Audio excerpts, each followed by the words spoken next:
6 గ్యారంటీల అమలులో రాష్ట్ర ప్రభుత్వం పూర్తిగా విఫలమైందని భద్రాచలం బీఆర్ఎస్ నియోజకవర్గ ఇన్ఛార్జ్ రావులపల్లి రాంప్రసాద్ నాయకులు మానే రామకృష్ణ ఆరోపించారు. భద్రాచలం ఇసుక ర్యాంపుల నిర్వహణలో జరుగుతున్న అక్రమాలను అరికట్టాలని డిమాండ్ చేశారు. ఎస్ఐఆర్పై ప్రతి బూత్కు ఒక కార్యకర్తను నియమించామని, స్థానిక ఓటర్ జాబితాలో సమస్యలు ఉంటే పరిష్కరించాలని సూచించారు. స్థానిక సమస్యలపై జిల్లా మంత్రులు పట్టించుకోవటం లేదని ఆరోపించారు.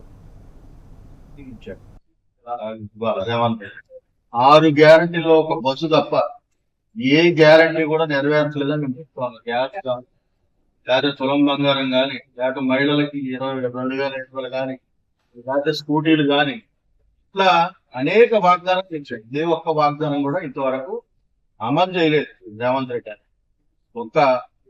ఇసుక మార్గం బట్టి రోజు మీరు చూస్తాం 1000 అని మళ్ళీ స్టార్ట్ అయింది. ఇప్పుడు ఈ వర్షాకాలం వస్తుందని చెప్పి ఒక్కొక్క ర్యాంపులో కనీసం 1,00,000 లారీలకి స్టాక్ పెట్టారు. స్థానికంగా భద్రాచలం నియోజకవర్గంలో రైతుల యొక్క ఈ నియోజకవర్గం తాల్పేరు ప్రాజెక్టు మేము ప్రధానంగా తీసుకున్నాం.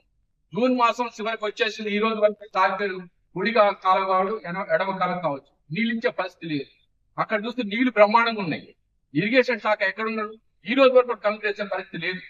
ఇదే మన ఎమ్మెల్యే గారు ఇరిగేషన్ శాఖ తీసుకొని ఆ 2 కాలాలకి నీళ్ళు ఇచ్చే పరిస్థితి కూడా కనపడలేదు. ఎందుకు ఇవ్వట్లేదని అడుగుతాం. ఎప్పుడు ఈ రోజు నుంచి చివరికి వచ్చినాం కానీ కనీసం నీళ్ళు ఇచ్చే పరిస్థితి లేదు. మరి నీళ్ళు ఇవ్వకపోతే ఈ రైతాంగం ఎప్పుడు నారు పోసుకోవాలి, ఎప్పుడు నాటు చేయాలి? అంత పెద్ద ప్రాజెక్టు, దాదాపు పెద్ద మన తెలంగాణ రాష్ట్రం చాలా పెద్ద ప్రాజెక్టు, కాళేశ్వరం ప్రాజెక్టు.